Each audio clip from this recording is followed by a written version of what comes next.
We're ready to go in game 2. Robin Herron is in the circle. We saw her briefly in game 1, and we're underway. And that's a strike to Jayla Lassiter.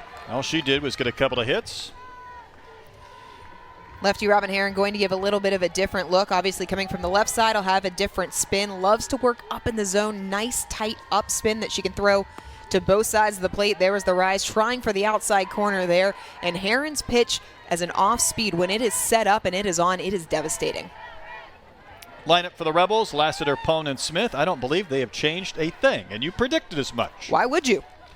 No need to. And there's a reason why they say if it ain't broke, don't fix it. Also gives you about an extra 5 minutes to eat your sandwich or whatever between games if you don't have to think about your lineup. I was going to say, with the way I saw you eat, you don't even need 5. No, I didn't. I killed something between games. Lassiter doubled to start the game earlier on the first pitch, finished 2 for 4. I would say, teams gather after the contest. They get in their circle and they talk. Arkansas's post-game conversation seemed to be a lengthy one.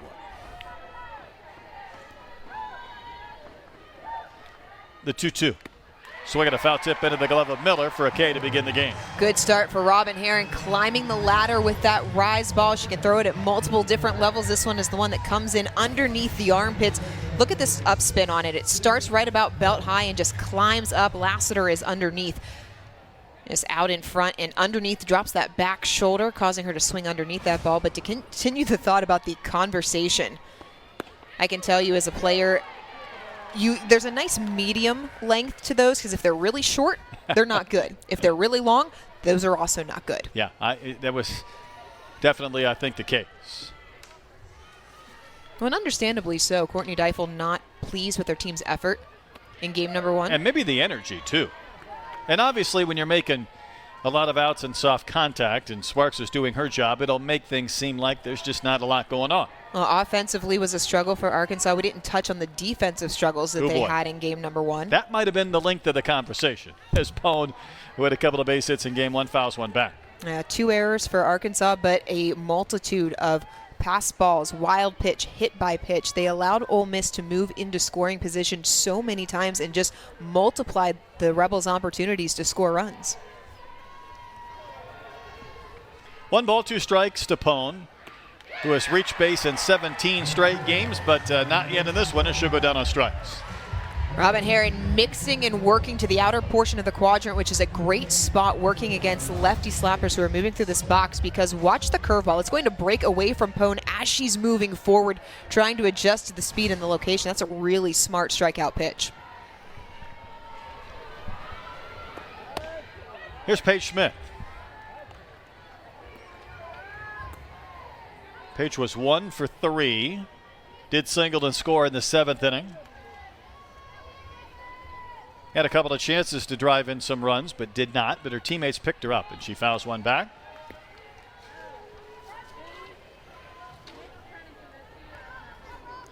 A lot of California natives on this team. You see the season numbers for Paige Smith. Again, one of 7 Ole Miss Rebels all time to have more than 100 hits and 100 runs batted in.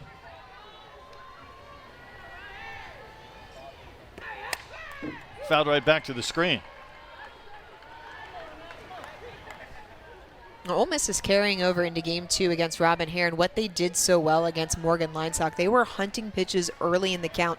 They didn't allow Linestock to dictate to them. They took it to her, and that was an effective strategy. So they've won 3 straight conference games despite just 6 wins overall in the SEC. That might be almost in no man's land, but the speed of Johnson allows her to get there. Down into the 40s, but she'll pop that curveball in, coming in at 65, 66 miles an hour. What makes Lopez so successful is that she is disruptive to a hitter's timing, and she is deceptive. She does a great job disguising what's going to be coming out of her hand. Boy, she sure is, and for a team that was a little bit off balance swinging the bat, we'll see what it looks like in game 2. Reagan Johnson covered in dirt from head to toe from game 1. She's going to lead off. Carter, Ellis, and Halverson and Gamble. Miller catching again, but it's Hannah Kammensen in left, Riley Cloud the DP, Spencer Prigge at shortstop. So all 3 of those 7, 8, 9 spots are different than game 1. Courtney Deifel shaking things up. We already touched on the offensive struggles in game number 1, but also you want to start to get some of those players some meaningful reps headed into the postseason, because you never know who's going to be called on to pinch hit. This is Reagan Johnson. And And she'll take a pitch in there for strike one. Liz Hammerschmidt calling balls and strikes in game two. Johnson had a hit in our first game, and not many Razorbacks did. That was their 66th of the year. I tell you what, though, I'm all kinds of distracted watching Ricky B sing Ice Ice Baby on karaoke night between innings to the fans here at Bogle Park. What is your go-to karaoke song? I don't know if I have one. Okay. I didn't mind the choice of Ice Ice Baby. It's a good one. It takes a little while to kind of build up and Right. get involved. Well, you need something that everyone can sing along with. Yeah, That's you the do. key. You need something slow and twangy, because that way you don't have to kind of leave yourself out there on an island, so to speak. Expose yourself. You go slow and twangy. I will tell you that the Virginia Tech softball karaoke song was Eddie Money, Take Me Home Tonight. That Okay. gets the people going. How about a little Rick Springfield just to mix things up?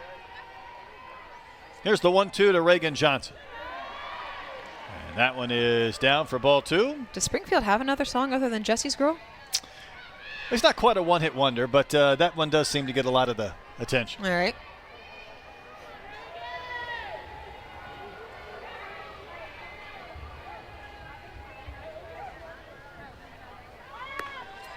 Pitch is way high, and the count's gone full. That is the struggle with the changeup. If you can't locate it, as we get another look, jamming up there on the dugout. I mean, you got to sell it, too. That's part of it. If you can't sing, then you have to have all the intangibles to really get some karaoke love. And remember Reagan Johnson, I mentioned this earlier. She had walked 6 times in 5 games coming into this doubleheader. She had walked 5 times in all the other games combined, so that's now 7 walks in 7 games. So she's found the patience all of a sudden. But Johnson doing what a leadoff batter is supposed to do. See a lot of pitches, get a lot of information, and find a way to get on base. This is Carter. Yeah, Carter takes one in for a ball. Now, keep in mind, this is probably worth repeating. Reagan Johnson's had a couple of caught stealings in her last 2 attempts. Arkansas, as far as stealing bases, is dead last in the conference, 13th. And Brady has thrown out 13 would-be base stealers from behind the plate. That is a huge number. You think that might even negate running the bases, but we'll find out. It's always good to have someone behind the plate who can be that eraser person when you give up the leadoff runner. But for Johnson, I actually think this is really favorable because you have Lopez, who's primarily a changeup pitcher. She's an off-speed. If the ball's coming in at 49 miles an hour, that gives Johnson extra time to get down to second. That's the counter to that. And the pitch up and out. If you pick the right pitch to go on, and since she throws so many changeups, that would be an opportunity to run, but you better pick the right one because that catcher could throw. Well, and you better make sure that you're on the bag, too. Johnson going to have to wait a beat because, again, got called out for leaving early in game number 1. Soft little dribbler. This is a 35 hopper into right field. Sometimes you'd rather be lucky. You could hit a ball right at somebody and make it out, and that thing just kept bouncing and bouncing and bouncing. And it's a base hit. Perfectly placed through the 3-4 hole. The defense was shifted because of Johnson's ability to run. Look at the defense on the right side. You can see the shade up the middle for De Leon. Carter pulls an inside pitch around. That's a way to read the defense. We don't talk about Carter enough in the box in terms of the triple threat that she is. She's had so long leading off at Iowa that she really knows how to read a defense, recognize that there was a hole. It wasn't a hit and run, but it certainly functioned as one. That's exactly right. Worth repeating, though, not only was Arkansas shut out in game 1, they didn't get a single runner to third base in the game. They might be able to change that here with Bree Ellis. And this is not the way any team wants to face Bree Ellis when there's a couple of runners on base and you don't have the opportunity maybe to kind of nibble and see if she might expand the zone. When Halverson has done such a nice job of hitting behind Ellis, she's really provided her some protection over the last month because remember back in March, Halverson was really struggling and has really ratcheted up the offensive numbers over the last few weeks. She has talked about maybe not feeling completely right. And listen, when teams are pitching you really well, makes things difficult. Quite honestly, that's probably the pitch you want to take a swing at of all the ones that she might see. Well, the first time through the lineup, if I'm going against a pitcher that I know is going to throw a lot of changeups, I want to see as many as possible so I can get my timing down, because I know I can hit 66 coming in on the curve, but I need to see the changeup at multiple different speeds. Ellis said, coming off that Alabama series, that she wasn't feeling her best the past few games, and she was already talking about the adjustments she needs to make, kind of slow it down, maybe do a little less. And then you make your adjustments to the adjustments, and that's when things get maybe a little bit further out of whack. 2-1 pitch is high, 3 balls and a strike. And the second you start tinkering a little bit too much, I'm going to make fun of us, but it's when sometimes if we're practicing practicing the beginning of a show and we're like, oh, we can do it better, and then it's never as good as the first one. That one's fouled back. It's a funny thing as a hitter. When you're a little bit off, you can do one of two things. You can assume that you'll get back on track and without any major modifications, things will be fine. Or you could start to tinker. And sometimes when you start to tinker, you get further away because it's just a difficult game. I mean, it's just not fair either at times. 3 out of 10 is successful. Big pitch in this sequence early, the 3-2, and that's high. And Bree Ellis able to take her walk, and Arkansas has a runner at a third base for the first time in the doubleheader, and there's nobody out in the bottom of the first inning. That's a really great take from Ellis. It is so difficult as a hitter when you know a pitcher is going to throw a lot of changeups, and changeups have a tendency to float. They're not necessarily, they come out almost every game to support. Here's Halverson with the bases loaded, and that one spins a little bit high. Do you need to see the various changeups to be comfortable, or standing on deck in the dugout, do you get a sense of the speed difference on a few of these pitches? You get a sense, but you don't really know what it's like until you're standing in the box. I don't need to see all 3. As a hitter, I need to see maybe 1. There's a drop ball low in the zone. Again, as a hitter, you're looking for speed, you're adjusting to change. And so you're reading the ball out of the hand. As soon as I recognize as a hitter that that ball doesn't have any spin, I know it's off speed. So now it's all about location. Halverson has 8 home runs on the season. That's a pretty good pitch to hit. She'll take a strike. That is a good pitch. 2-0 as a hitter's count, but again, Lopez hasn't thrown a lot of strikes here, and in the game number 1, Arkansas hit themselves out of good counts, and so Halverson being a little bit patient there, that wasn't her perfect pitch. Bases full of Razorbacks. Fouled into the screen.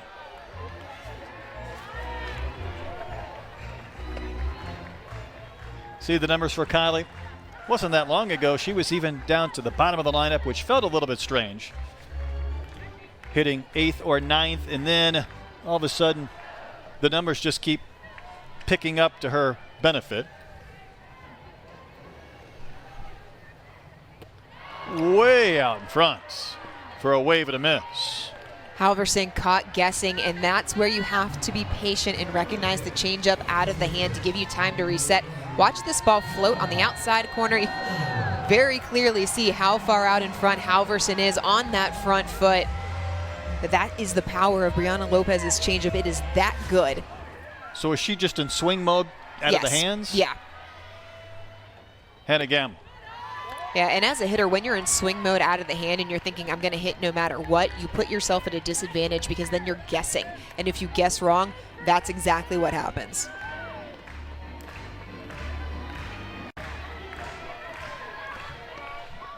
Gamble has the 11 home runs on the season. That's well located by Lopez. Johnson's at third, Carter's at second, Ellis at first. 2 walks and a dribbling infield single that put Carter on. That's into center. It's going to drop. The throw for some reason comes home. I think there was a force at second, but Gamble gets the RBI single. Johnson scores, and Arkansas on the board first. Hannah Gamble doing a nice job on a ball that was off speed in the center of the plate. She keeps the weight back, drives it through. Nice play out in center field from Lassiter coming on to make the slide. She kept it in front of her. But watch Gamble. You'll see her reset right there. She puts the foot down, times it up perfectly, drives it into center field. She knows it's down. Watch the play, though. I think there's a play at second base right here. Not home. Well, Lassiter is is tracking the runner. That is her job as a center fielder. She's not paying attention to anybody else. It goes back to communication. Your players around you need to communicate where that ball is going. Typically, it's a middle infielder, a third baseman. You're saying cut 1, cut 2, cut 3. That's where that ball needs to go. Kennedy Miller with a count of 1-0.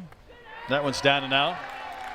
I mean, if you're Bree Ellis, the last thing you want to do is take off and get doubled off if that ball's caught and have the inning end when Arkansas had the bases loaded with nobody out. But they do have a run for the first time, and now they have a chance to look for a crooked number. Let's see how patient Miller is on this 2-0 pitch. Sucks one to left field. It will be tracked down and caught by Pone. Here comes Carter. She'll score on the sac fly. It's 2-0. Miller put a nice swing on the ball, just Pone out there in the right position.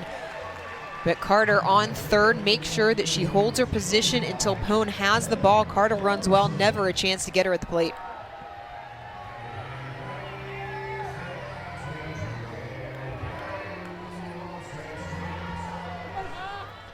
Here's Kamenson, again getting the start.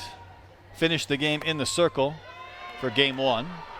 66 at-bats on the year. Hasn't homered, knocked in 11. Her batting average, though, is just north of 300.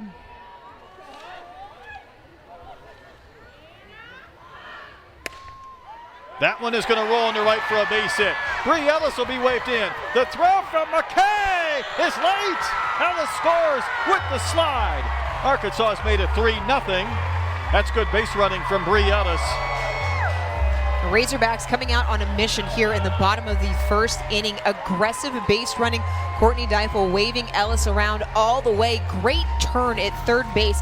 Watch Ellis come around third. As soon as she sees that ball is in place, she's on the move. It's going to be tough to see from McKay, but Ellis made a tight turn and then a great slide. She's clearly in ahead of the throw. This is one of these situations with 2 outs. You need to be thinking, how do I score on a base hit? Last thing you want to do is be held up at third and then lose an opportunity to score the third run. And look at Ole Miss. They're going to make a change in the circle already, Dorian. Her and she's done such a great job. She's not someone that really is afforded off days without extra not criticism, but a little bit of that. And she's just continued to grow and get stronger. It's Courtney Deifel on Hannah Gamble, her senior weekend as Riley Cloud bats. I mean, Hannah's a social worker. She's a giver. She's a people pleaser. She's involved in so many things, so much more important than softball. And that's what Courtney was alluding to as far as just the demands on her time.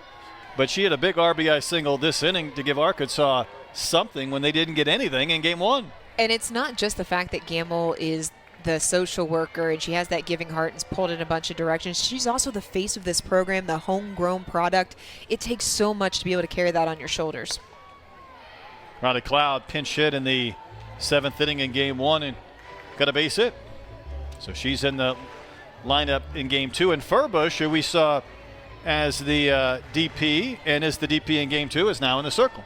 Now, Furbush has been good this year in relief. She mixes her pitches well, has 4 different that she can go to. Changes the eye level there, use the rise ball to get up in the zone. And the key for Furbush is going to be finding that strike zone. That was the issue for Lopez. Couldn't locate that changeup low and outside. Furbush needs to come in, attack the strike zone, because we saw in game number 1, when you're peppering that strike zone, Arkansas had a lot of issues. See the 4 saves. She's used to coming into games late. She's in there early. Cloud swings, drives one deep in the air to center field. It's gone! Just out of the reach of Lassiter. Riley Cloud gets the start, sprinting around the bases, culminating a big 3-run homer. That might have been the fastest home run I have ever seen in my life. First home run of the career for Riley Cloud as she pounds it out to center field. She kept the weight back. And what a moment for Riley Cloud. Lassiter just about made an incredible play at the top of the fence. Let's watch this again. Off the bat right here, Dorian, I thought this is a no-doubter. So did Cloud, but watch Lassiter just about robbed this one. Lassiter nearly hauled that in, Ken Griffey Jr. style, but just couldn't come up with it. And you can see Cloud's reaction running around the base as that ball was low in the zone. She really used that hip rotation to drive that ball out of here. And that's a moment that Riley Cloud's going to remember forever. Arkansas couldn't get a runner to third in game one. They have 6 runs in the bottom of the first in game 2. And this is Spencer Prigge who fouls one back and out of play. Spencer's had a couple of hits on the year, 2 runs batted in. I tell you what, though, it goes back to that first inning in the Sunday game Arkansas had against Alabama, where they had a 6 or 7 run inning and blew the doors off the Crimson Tide.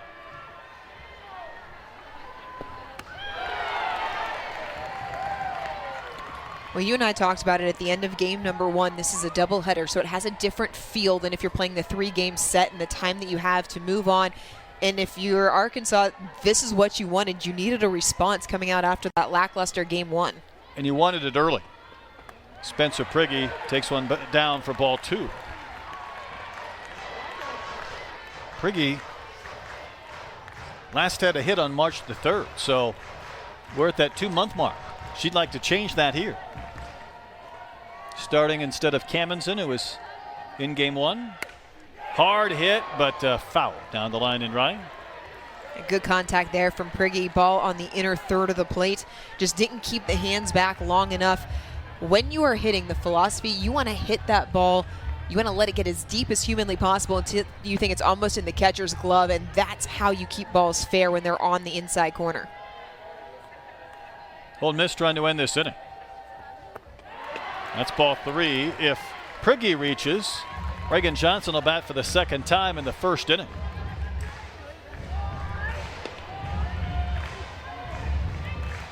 Arkansas clearly showing they're not going to lay down and roll over. Here's a payoff. That's outside. Hawks have batted around. Sparks did such a good job not issuing free bases in game number 1, but here in game 2, you're seeing why Ole Miss has the most in the conference. Leadoff walk to Johnson, followed by a single walk to Ellis. A walk here to Prigge. The walks just extend the inning. Well, they sure do. And it brings up Johnson. She scored on the base hit from Gamble into center that made it 1-0, and I felt like the Hawks kind of exhaled at that point. They probably would have been thrilled to get a second run that inning. Well, instead they have 6 total. That's a big sigh of relief right there. That's true. Look how far from the plate Johnson stands. That back heel is almost in the air above the outside chalk of the box, and you'll see it when she climbs back in. But, you know, these slappers do things a little bit differently. It just feels like she's way back there. Well, Johnson's giving herself a runway. She's giving herself room to move through the box. And a liner in the center for a base hit. A good start to the game for Reagan Johnson. And you were talking about how far back in the box she stands. What stands out to me is how far off the plate she stands. She's nearly on the outer edge. Yeah, that's what I meant. But it allows her to have hip clearance when she's moving forward, because when you're moving forward as a slapper, you need to have space to bring that back foot across without stepping out of the box or on the plate. And so she's got so much room to work there.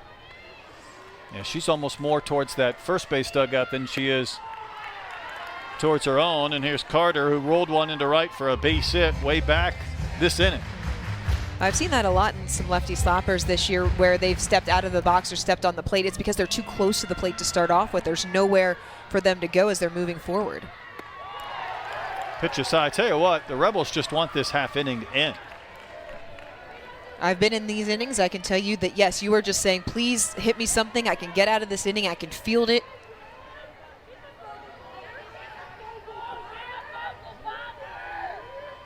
Two 2-0 to Carter. Pretty good pitch for a strike. It sounds so simple, but the key to getting out of innings like this is you have to throw strikes. You have to put it somewhere where it's either going to be called a strike or you're going to entice the hitter to hit it, because if it's not near the zone, the inning's just going to continue. It goes back to the freebies.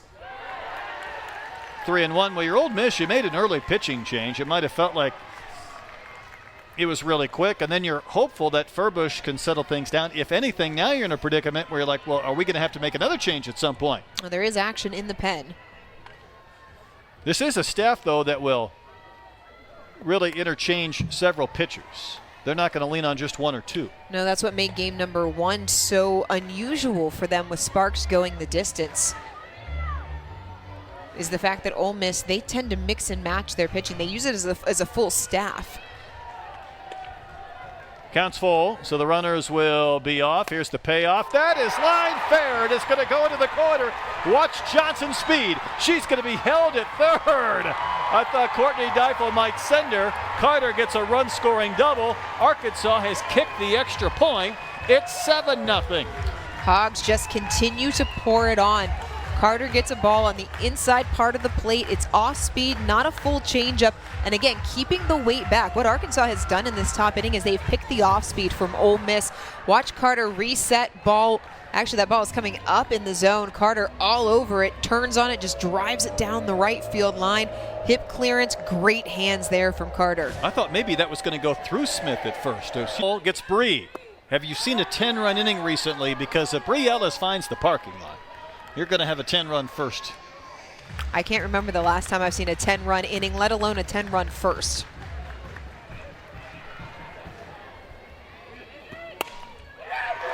You're going to get at least 8.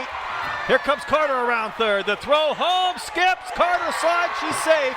Ellis drives in 2 more. It is a 9-run first inning. When it rains, it pours. The Razorbacks passing the bat. This is all about momentum at this point. They are locked in. They are fired up. A lot of it is because of the way that game number 1 ended, coming out with something to prove. Bree Ellis, ball low in the zone. That's typically a hard spot to elevate, but Ellis drops the barrel, keeps it on that lower plane, extends through, and even when she's not hitting home runs, as Carter, so much speed at the plate, throw a little bit offline, Carter able to slide in, but Ellis can do so much damage even when she's not hitting homers. Better throw would have resulted in an out at the plate. Here's Halverson. Now, she struck out way back earlier this inning where she kind of just chased one so far out of the zone she was not going to have an opportunity to make contact. But then Arkansas, I would say, has picked her up and then some. Since she last batted, 9 runs have scored.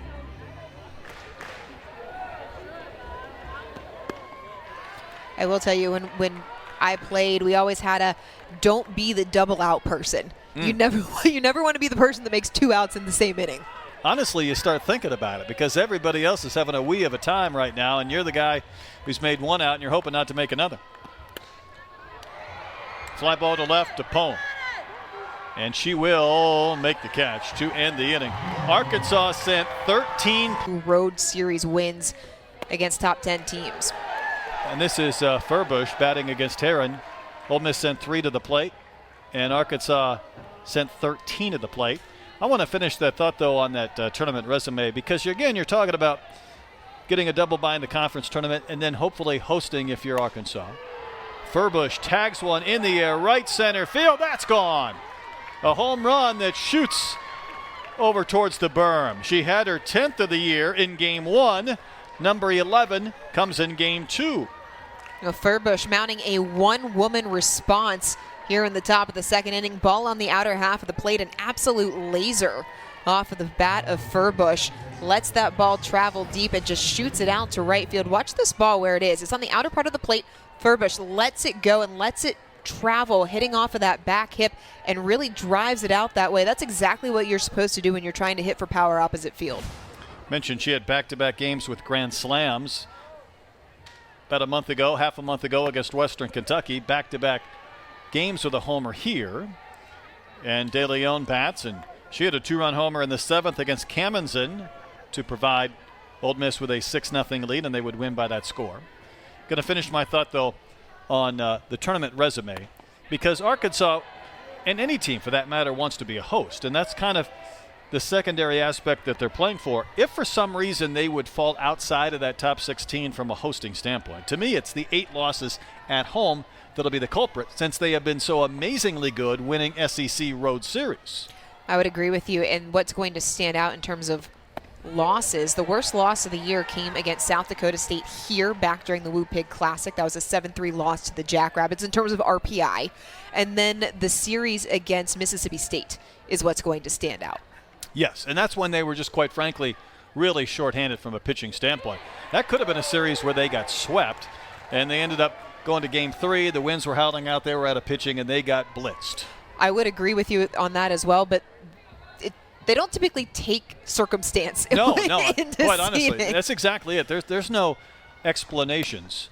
There's a chopper towards short to Prigge, and the flip across will retire De Leon. If you're Arkansas, you're like, yeah, man, that was our lowest point from a pitching availability standpoint. But nonetheless, that was 2 home losses. Now they've lost to Ole Miss, and they really want to win this one. They're in a great spot at 9-1, and then win tomorrow to keep winning series. Now, Lexi Brady steps in, 13 homers on the year, 0 for 3 in Game 1. Last year, Arkansas had their final regular season series at Mizzou, and Courtney Deifel was sort of reminded of that during her media availability this week, and the question wasn't fully asked. It was like, hey, last year against Mizzou. Danced around. And she jumped right in and said, laid an egg. And they won the first game 9-0 in 5 innings. Then they lost 4-3 in 8. They lost 7-6, and that really kind of put them in a bit of a downer, I think, coming into the tournament, where they ended up losing in 9 innings to Alabama. So they went into the NCAA tournament having lost 3 of 4 and 3 straight. And then it was just a matter of, facing a hot Oregon team, and things did not go well there either. Momentum is a very real thing, especially in this sport. And losing 3, you lose 2 to Mizzou, you're not thrilled about that. Alabama, that one could have gone either way last year. But it's all about feeling good at the right time. It is, and, maybe at times we talk about momentum. It's not an underrated thing.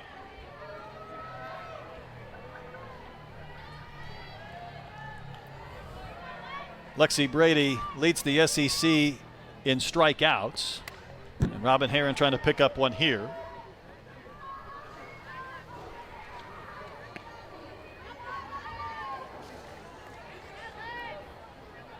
Herron 12th in the league in earned run average. Coming off that good performance midweek after a game at LSU where she really fought her command on Saturday. High pop-up. Going to be out of play and in the seats. When Herron faced LSU, she didn't last very long. She struggled. She threw more balls than strikes. There were some wild pitches and some walks. It just wasn't her day. And, Courtney has talked about her pitching staff, and she said multiple times, good pitchers can have bad days. Mm-hmm. That's a wave and a miss. Brady Wilke. That's the 3rd strikeout for Robin Herron. Herron looking dialed in on that pitch. This is a good sign for Robin Herron. She's snapping the ball off. The spin is tight. Goes right back. That's a low rise. Doesn't have a lot of rise to it, but it has just enough to catch Brady swinging underneath. Boy, that is a big, long swing at times. And again, that's going to generate some power or have some swings and misses. There's nothing compact about that long path. No, you'll hear the term shorten up a lot in the sport, and what they mean by that is a shorter hand to contact point. And that's where the long swings, that's where a pitcher like Robin Herron can really be effective, because it takes so long, and those long swings tend to do have a little loop in them, especially at the top. And so it's a real struggle against rise ball pitchers. Delaney Rummel was on base 3 times in Game 1 with a hit. She walked, she reached on an air. The hit was a single, but it missed being a home run by about 2 feet off the fence. Absolutely tagged it. And she was batting with 2 runners on base and nobody out, and we were thinking maybe she would sacrifice, and she was not squaring, and then she just launched one that didn't miss being a 3-run homer by much. It was a perfect storm, too, because the Arkansas outfield was pulled in trying to cut the run if the ball was on the ground. It was part of a 3-run 6th inning that turned a 1-0 lead into a 4-0 lead and a 6-0 win. And now the count has gone full to the Rebs' third baseman. It's a good battle here by Herron. She fell behind in the count 3-0. Rummel, the Illinois transfer, waiting on a payoff pitch. Here it comes. Sock to right. Carter has a long run, but she'll get there on the chalk to make the catch and end the inning. So Furbush has, you sang earlier, and then, it's hard to win 2 games in a doubleheader. It's just a funny thing. In baseball, softball, it doesn't matter. Oh, it can go so far in either direction, though. And, when you have such a bad game, it's so easy for it to carry over. But Arkansas really with this short memory. Sometimes it's just the randomness of our game. The balls that were being caught aren't in game 2, whatever the case may be. And so often it comes down to matchup, too. You'll hear coaches say that a lot. It comes down to matchup, and Arkansas got a favorable one with Lopez. Gamble, who had an RBI single in the first to start that scoring, hammers one a mile foul.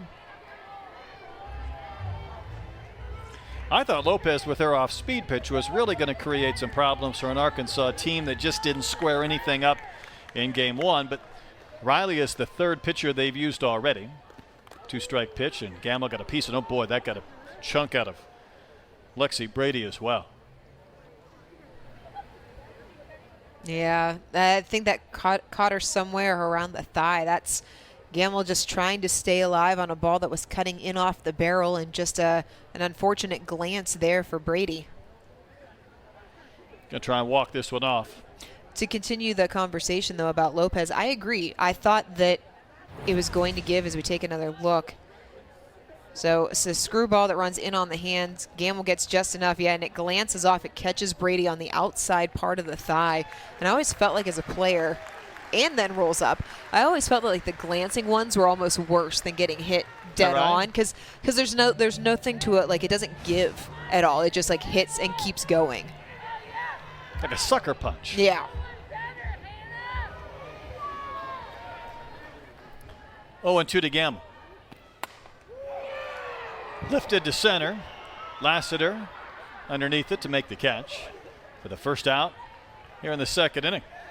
But to go back to Lopez and finish that thought, the issue for Lopez was the fact that she wasn't able to locate the changeup, because when you float it in there and it's not around the strike zone, you're not going to entice batters to swing. If you can locate it, and in the series against Auburn, Lopez was phenomenal. She located her changeup low and outside. Here's Kennedy Miller. She lined to left for a sac fly in the first. She'll be robbed by McKay with a diving effort in right. What a snag by McKay. Kennedy Miller looking like she had a single off of the bat, but McKay said, I don't think so. Timed her stretch perfectly. Watch this. Off the hands. Look at when McKay starts the dive. Perfectly times it, gets the glove out, stuck a little bit in the outfield. Didn't quite stick the landing. She looks like Aaron Judge out there from that frame, and that's how Aaron Judge dives. He might not have quite that much facial paint that she's got working. Got eye black everywhere. Might even be smeared up a little bit. I think that's a style now, though. You got like the right? 2 streaks. Cammonton had an RBI single, rolling one between 1st and 2nd last inning. Riley trying to settle in. Here's something else that's funny about these bat and ball sports. It's hard to win 2 games of a doubleheader. Sometimes you might have a 9-run inning and then not score again for innings. It's almost like mentally you think, you know what, we got enough. Well, we're in a good spot. That is always dangerous thinking, though. Pitches at the top of the zone for a called strike. Just human nature, though, right? It kind of seeps into your brain a little bit. It is, and that's why you have to battle against it. We talk so much, again, about the mental side of things. You have to fight that urge. Courtney Deifel jumps out of the way of that one. She talks often about Game 3, and where Arkansas has made its living this year is winning that deciding Game 3. And if they win this game, it'll come down to a deciding Game 3 tomorrow. And she kind of calls it a mindset game. Toughness is a term she uses over and over. Like, who's going to be tougher to win Game 3 when it comes down to those deciding moments? Payoff pitch. That's ball 4. Didn't miss by much. And it did not.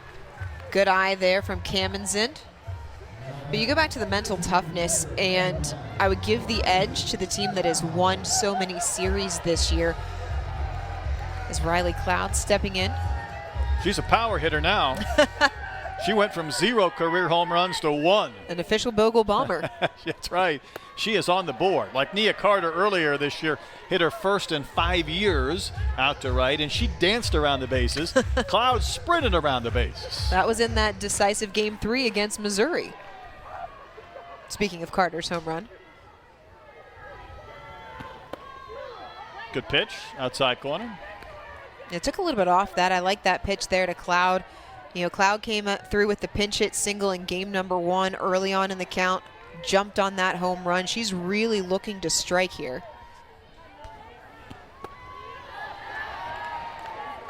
Two balls and a strike.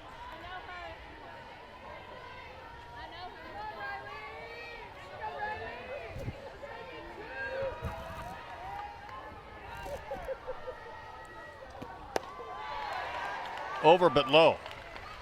And I'll tell you, Brett, you're talking about, you know, Nia Carter dancing around the bases and Cloud's reaction. My first collegiate hit was a 3-run home run, and I'm not sure that I was ever more excited rounding the bases in my entire life. I don't blame you. That's in. That's ball 4. Couple of 2-out walks. So Riley had a chance for a quick inning. She got Gamble to fly out to center, and Miller lined out to right with a good play by McKay, and then back-to-back free passes. And the difference between the top of the inning and the bottom of the inning, Gamble, she got ahead in the count 0-2. Kennedy Miller lined out on the first pitch, but then she fell behind Cammons in 3-0, was able to work herself back, but has gone first pitch ball to each of the last 2 batters as well. See what Spencer Prigge can do. She drew a walk to turn the lineup over back in the first. Last year, 17 games, 16 starts. She had 3 homers. If I'm not mistaken, I think they all came in the first week or weekend. I think all 3 homers came before February the 12th. When you're on the board with 3 out of the gate, you're like, my goodness, this could be a big year. And then at the end of the year, you're stuck on 3. You know, a little bit frustrating and whatnot. Playing time has not been ever present.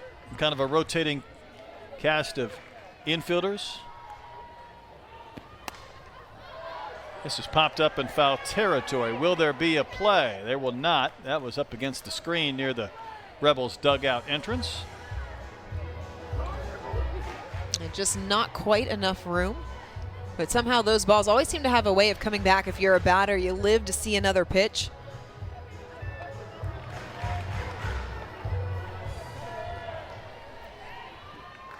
Another pitch to Prigge.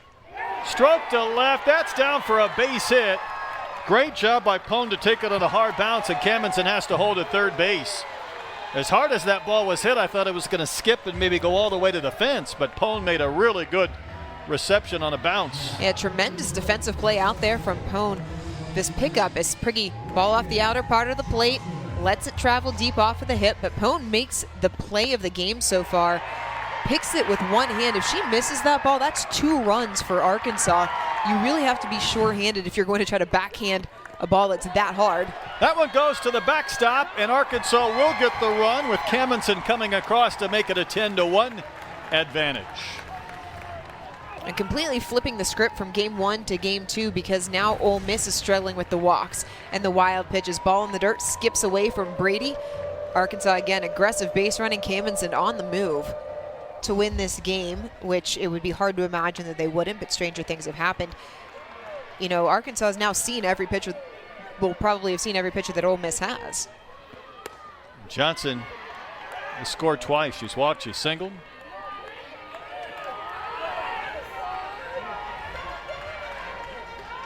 And so often that Sunday game, and it's been the decisive game, it comes down to the adjustments that you make against the pitcher, because more often than not, you've already seen them in the series. Mentioned this in the first game, though, when you have those Friday aces, you can roll them back out there on Sunday. It's a little bit harder to do when it's 24 hours later on a Saturday, at least expecting them to be able to give you, 6-7 innings type of a output.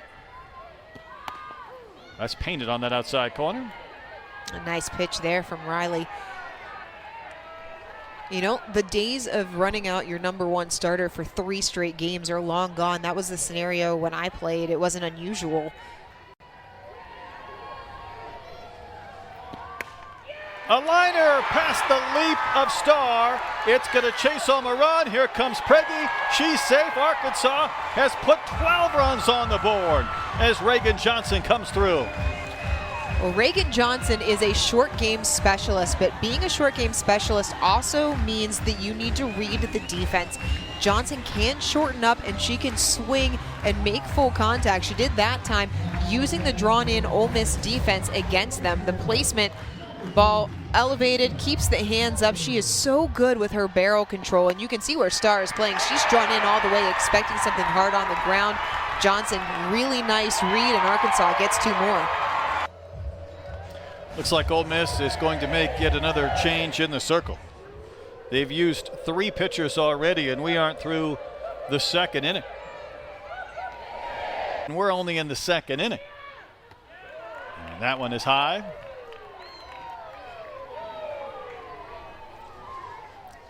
Worth mentioning, Carter a year ago at Iowa, all she did was have 101 hits, and that was second best in the country. .479 batting average. What she wanted to do, and I thought this was interesting, something she told me way back when, I want to play in the postseason. Iowa went to the NIVC, the NIT of college softball. They won it in Colorado last year. She wants to play in a regional, and she might get that opportunity, and maybe here at Bogle Park.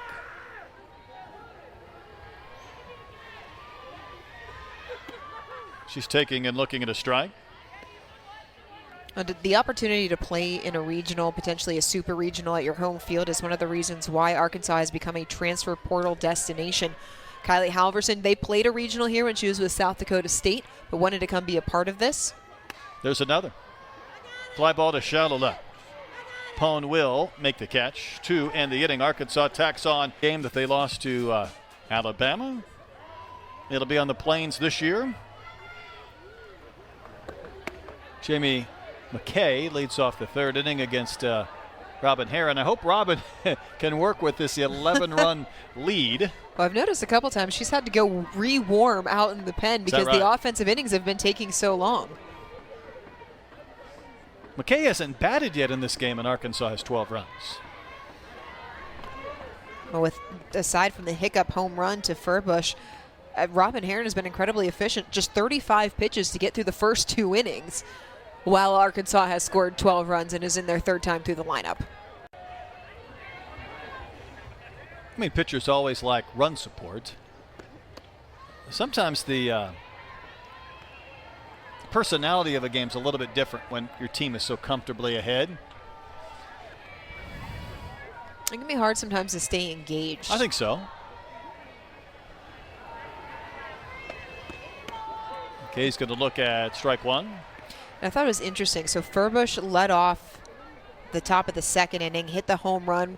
Heron wasn't quite as sharp going up against Furbush, and then the first 3 pitches here to McKay, not sharp again. Fouled right back to the screen. I also think, Heron's pitching every pitch, so she's a little bit more dialed in. It can be really difficult in games like this as a fielder to stay engaged too. You got the big lead. Robin Heron tends to be more of a strikeout pitcher anyway, so you're not getting as many balls in the field, and you can be a little, let your mind wander. Fouled right off the leg of McKay. Robin went to chase down the foul ball.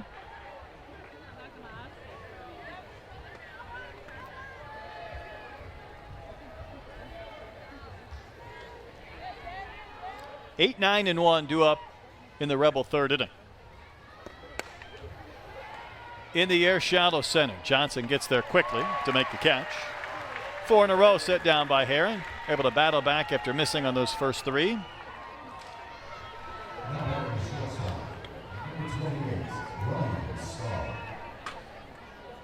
And Ryan Starr next in.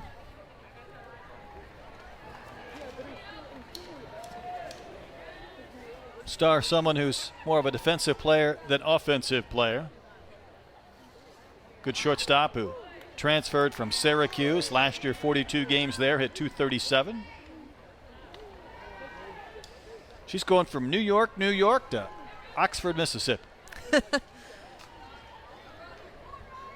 The lure of playing in the SEC is not lost on many. No, the SEC has really built themselves into the premier conference in the country. Although I do think it's such a shame that the Pac-12 has gone away, because you think about all the times and all the years. And when I was growing up and when I was watching, you know, the Pac-12 was the conference.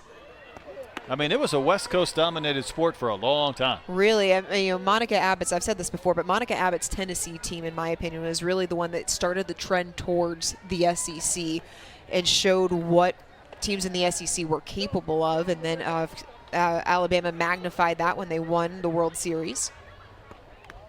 They made a documentary out of that. That's right, they did. But it's just such a shame that the Pac-12 doesn't exist anymore, because you think about the UCLAs with Dot Richardson and Lisa Fernandez, and the Cals with Courtney Deifel. She won a national championship with Cal back in 2002.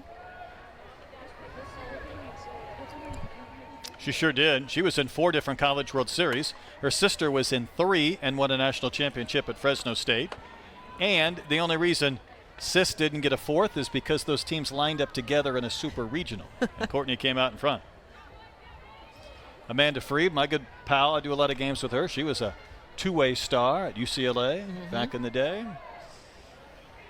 Even in the NFL draft, the Pac-12 was throwing all kinds of players out there, more so than even the Big Ten. And that pitch is up and out 2-2. It's just, to me, it's sad. I just feel like it's just, we're going to go to these mega conferences and then we'll break off into divisions, and we just could have left it to begin with. Yeah. Well, let's be honest. There's nothing Big Ten about Southern Cal. Piscataway lifted to center, and Johnson didn't hardly have to move. Makes the catch, 2 outs. Can't wait for that UCLA Rutgers softball series. Well, I mean, also, let's have a broader conversation about this, though, because it's not fair to the student athletes. You talk about road trips and how hard it is on your body. You have to do the schoolwork. It's mentally draining. You're not doing any favors to the student athletes to have them fly cross country. But I'll tell you what, and this is going to come into play in a lot of these mega conferences, and the SEC is resisting it as best they can. College sports is still about regional rivalries. Yeah, they're getting ready to play the last, I guess, version of Bedlam right now for softball. I had the last Bedlam football game, and I mean, it was a big-time atmosphere this year in Stillwater. And, you know, it was a shame that you just don't know if it'll ever come back, because when you get into these mega conferences, you can't play non-conference games against your rival when you only have a couple of them. By the way, iteration was the word I was looking for. Okay. That would have been a better one. Lassiter struck out to begin the game. She's down here 0-2, and Heron will miss off that outside corner. I did appreciate the framing attempt there from Miller behind the plate. It's one of the things you can smile about with an 11-run lead. Tell you what, Miller likes to work with the up ball pitcher more than she likes to work with the down ball pitcher in line stop. And the 1-2 is on the corner, strike 3. Robin Heron is set down 6 in a row. Heron looking. Bree Ellis will lead off with Arkansas in front 12-1. I love that you just made a Seinfeld reference, and I feel like I'm probably one of the only people watching that would get that. Well, someone needs to get a Google I on appreciate Elaine it, yeah. Bennis. As long as neither one of us dances like Elaine, we'll be okay. Yeah, you're right. And Brady's going to go out to the mound. I would say, though, with Halverson, when Hitchcock came back, Arkansas had one too many first basemen / DPs. And what they needed was a second baseman. So they asked Kylie to go to second base. They felt like she had the athleticism. And Courtney said a couple of times, listen, she could have easily said to me, I'm a 4-year first baseman and a pretty good one.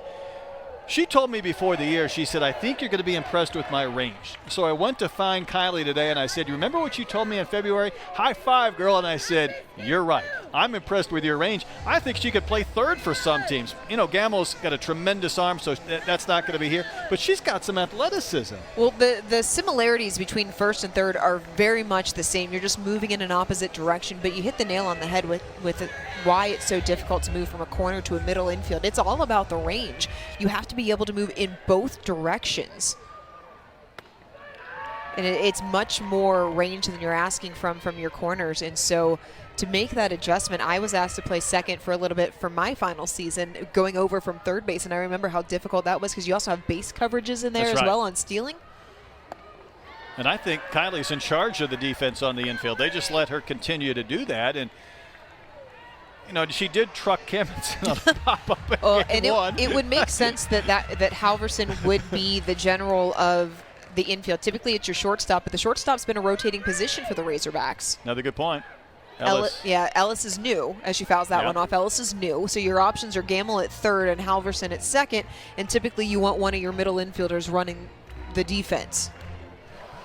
It's a lot to ask. It is, and I really feel like that's been kind of a position more often than not over the last 6 or 7 years where Arkansas has probably needed a little more out of that position, and Kylie's kind of settled that down.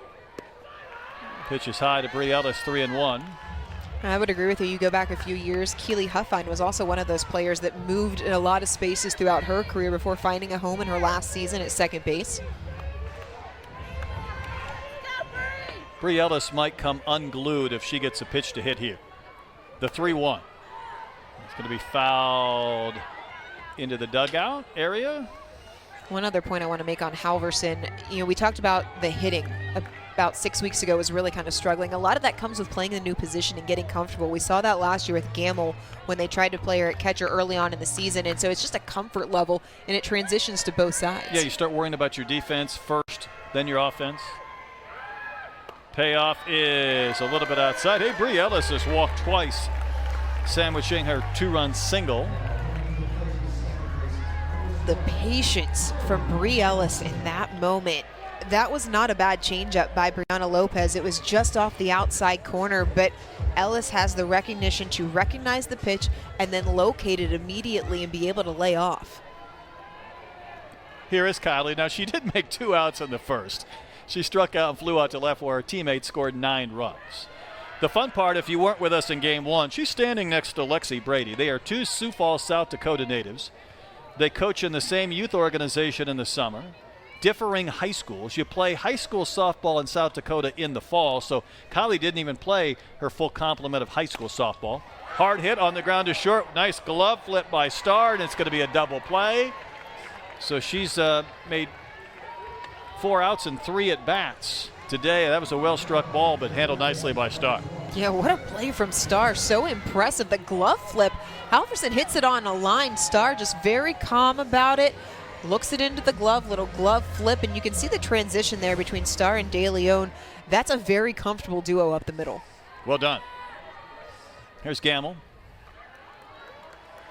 So the South Dakota reunion did not last long there at the plate.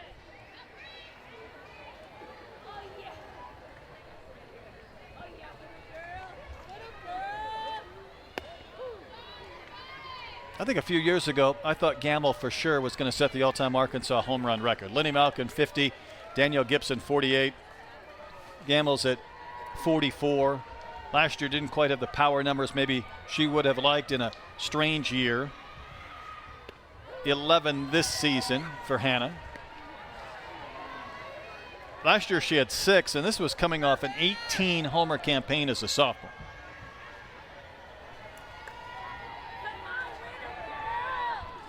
But there are still a few at-bats left.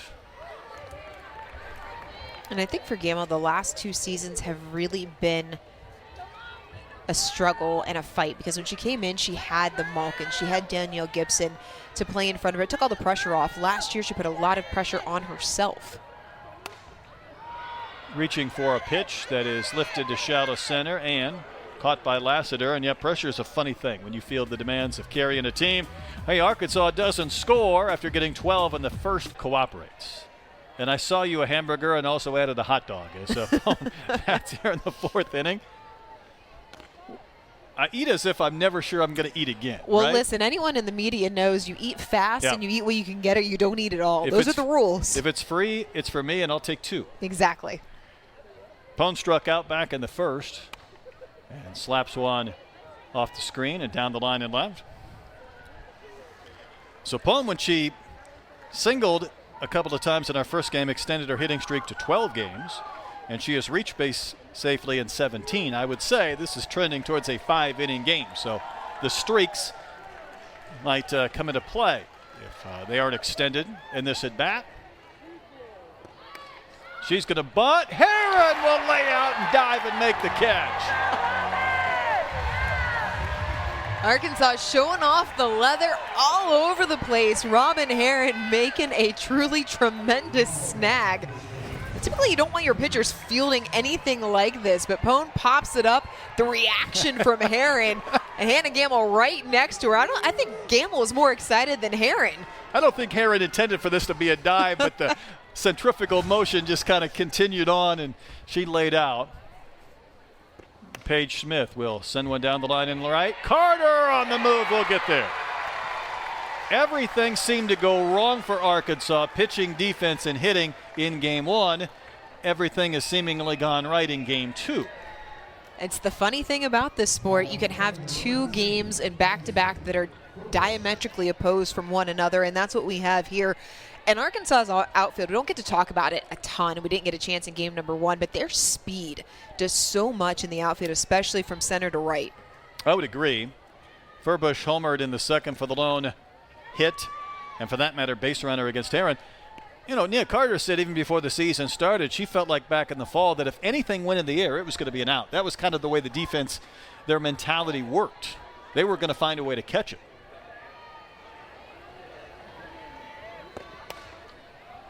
Soft pop-up, Ellis there. She'll make the catch. 3 in a row set down. Arkansas, though, flashing a little bit of leather with Robin Heron. Enjoyable with alcoholic beverages? Yeah, probably. For any number of reasons. As Arkansas gets ready to bat here in the bottom of the 4th inning, Brockman is going to pinch hit for Miller, who has lined out twice, once for a sac fly. So Brockman will bat. She's had 9 at-bats on the year, looking for her first hit. And this is where the family members start anticipating. You know, when it's 12-1, hey, my daughter might get a chance, here we go. And then all of a sudden it becomes a reality. Then the heartbeat gets going. Yep. Then you want that hit. Never sure how many more opportunities this year there will be. It sounds like I know this drill because I know it well. So what's your advice then for the parents to calm the heart rate down? I mean, I've needed tranquilizers for the better part of April for my travels and whatnot.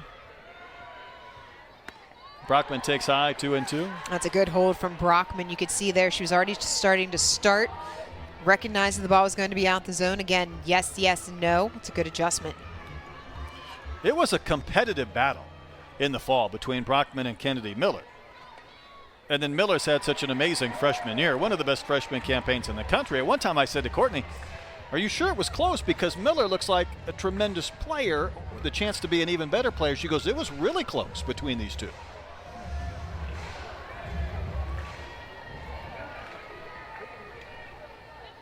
Here's a payoff. And that's at the knees for strike 3 call. I caught the inside corner. That's the curve ball. Again, coming back with the harder stuff after a diet of changeups. That's, you paint the inside corner, that can be difficult to adjust to. It's a good pitch from Lopez, who has struggled with location at times tonight. Runs that curveball in just low. That's a good frame job behind the plate from Brady to bring it back up into the strike zone.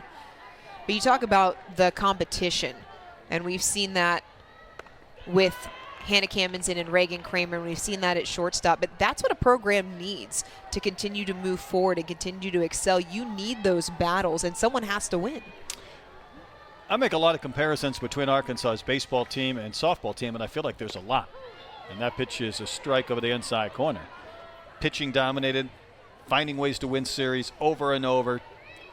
And Dave Van Horn's still trying to find guys to play left field and catch and whatnot. The competition continues even though we're 3/4 of the way through a season. And sometimes you never know, through injury or just a bad couple of weeks, when you might need to go to somebody else. And you want that player not to be completely rusty. You want them to have had some playing time as of late. Well, look no further than Riley Cloud today. Hadn't gotten a ton of opportunities coming into today's games.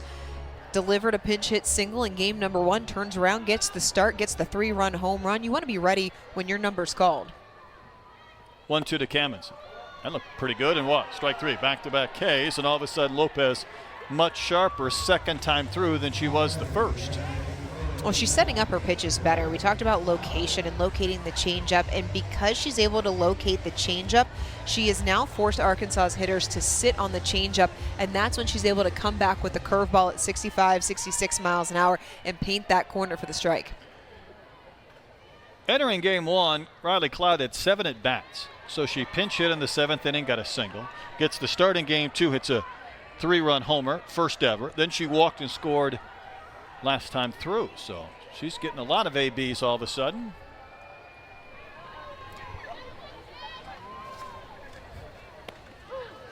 Strike on the outside corner.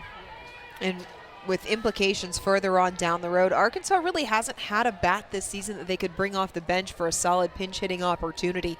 Cloud might be solidifying herself in that position moving forward.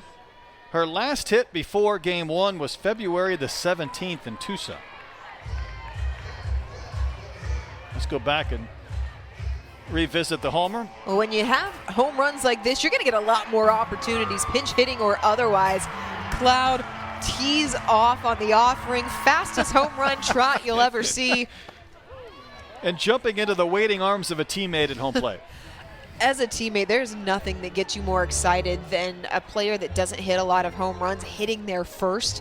I remember we were playing down in Tallahassee, and my second baseman hit the first home run of her career in a very similar way. And we were all thrilled, and she ran around the bases. You talk about Nia Carter kind of dancing. She was grabbing the air as she was running. I wish that those games were televised. It was just one of those moments where, as a teammate, you know, you forget a lot that goes on in the daily grind, but they're just moments that stick with you forever. Yeah, making memories. 2 balls, 2 strikes to Cloud. Prigge on deck.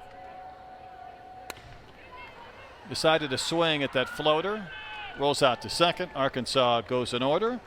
On we go to the 5th. 12-1 Razorbacks. Well, teams at Kentucky, they're leading 10-1. This is De Leon batting here in the 5th inning.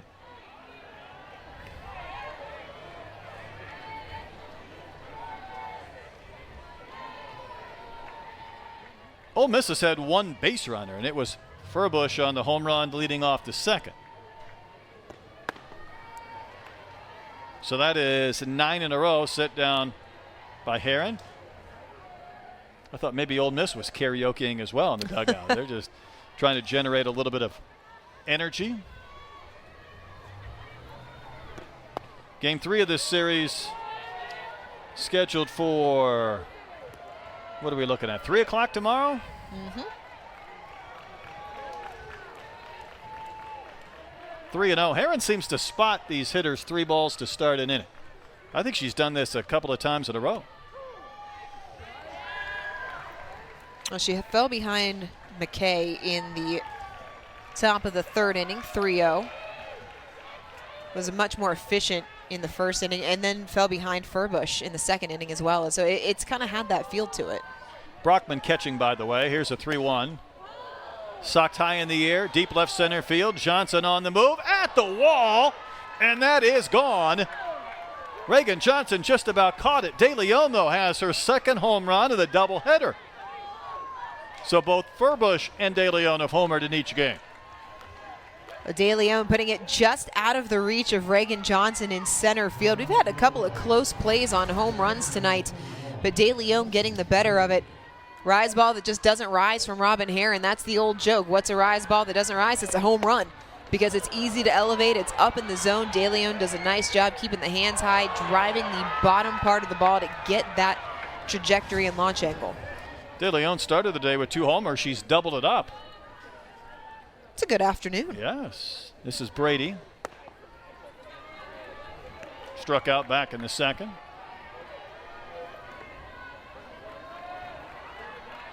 (12-2) our score.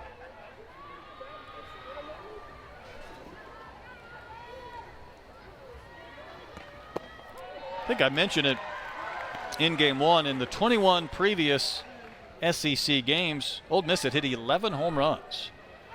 And they found their power stroke here in the confines of Bogle Park with 4. Well,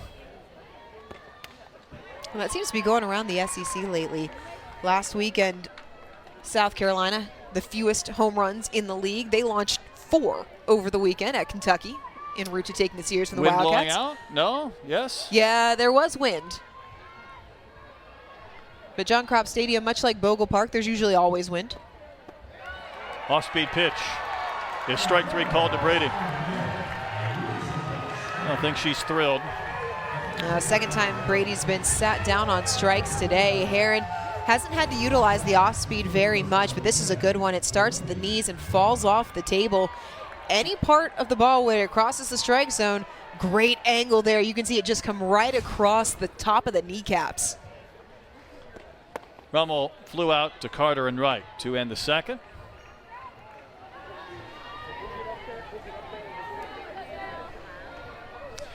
The one thing Arkansas has done an amazing job of this year, and nobody else, no other team in the SEC can say the same thing. They have not lost back-to-back games this year. Now, they had been nearly perfect in series opener. That changed with Ole Miss's 6-0 win, but Arkansas had not lost back-to-back games all season. The only SEC team that could claim that. That was in jeopardy again here in Game 2. And looks like they'll continue their streak. Bree Ellis climbs the ladder and spears the line drive from Rummel. I think Ellis is surprised that she caught it too. What a great catch from Bree Ellis, getting up over there at first base. We love to see it. But we talked about the fact that her defense wasn't credited enough. This ball on an absolute rope. Ellis gets off the ground, times that jump perfectly. Beautiful. I thought this ball was almost behind her right here. I did too, but that's why you do the vert test. That's why, to get that exact moment. I think it surprised herself. I think so too. Listen, Arkansas is pulling out all the stops. That's the second fantastic grab tonight by Bree Ellis. This is Malvin to pinch hit. She had an incredible catch on a bunt that she ended up kicking Gamma on the head, tumbling in front of the plate. And an inning where very few things went right, that was one of those that did. Now everything has gone right for the Hogs in Game 2. It's setting up a really interesting matchup for tomorrow because, again, you had two games that were completely opposite of one another. Now the Rebels down to their final strike. These fans want to karaoke a little bit longer.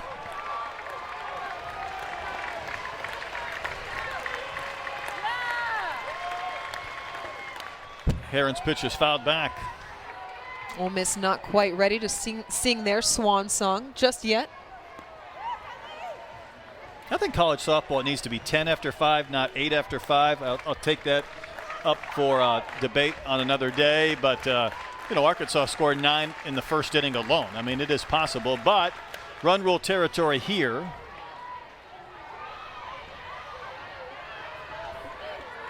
Be careful with the rule changes. You never know what else that's going to bring in.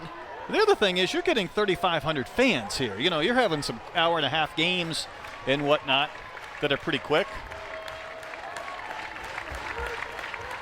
The 1-2. That's going to be a swing. That's a strikeout. Arkansas bounces back with a 12-2 5-inning run rule victory over the Rebels to even up the series.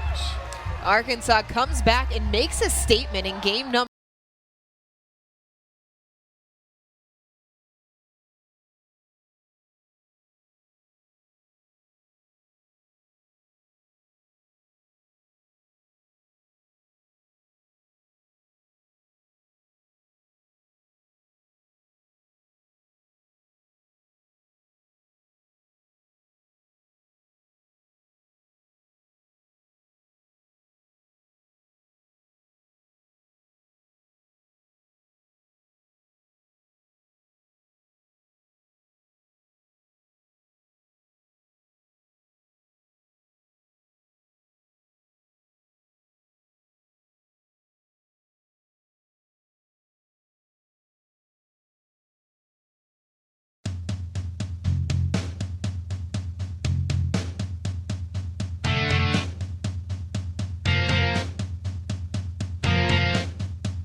to win this game, which it would be hard to imagine that they wouldn't, but stranger things have happened.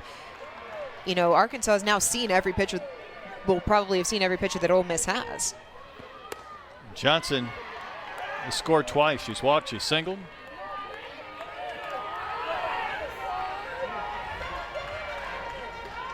And so often that Sunday game, and it's been the decisive game, it comes down to the adjustments that you make against the pitcher. Because more often than not, you've already seen them in the series. Mentioned this in the first game, though, when you have those Friday aces, you can roll them back out there on Sunday. It's a little bit harder to do when it's 24 hours later on a Saturday. At least expecting them to be able to give you, 6-7 innings type of a output. That's painted on that outside corner. A nice pitch there from Riley. You know, the days of running out your number one starter for 3 straight games are long gone. That was the scenario when I played. It wasn't unusual. A liner past the leap of Starr. It's going to chase home a run. Here comes Preggy. She's safe. Arkansas has put 12 runs on the board as Reagan Johnson comes through. Well, Reagan Johnson is a short game specialist, but being a short game specialist also means that you need to read the defense. Johnson can shorten up and she can swing and make full contact. She did that time using the drawn in Ole Miss defense against them. The placement, ball elevated, keeps the hands up. She is so good with her barrel control, and you can see where Starr is playing. She's drawn in all the way, expecting something hard on the ground. Johnson, really nice read, and Arkansas gets 2 more. Looks like Ole Miss is going to make yet another change in the circle. They've used 3 pitchers already, and we aren't through the second inning.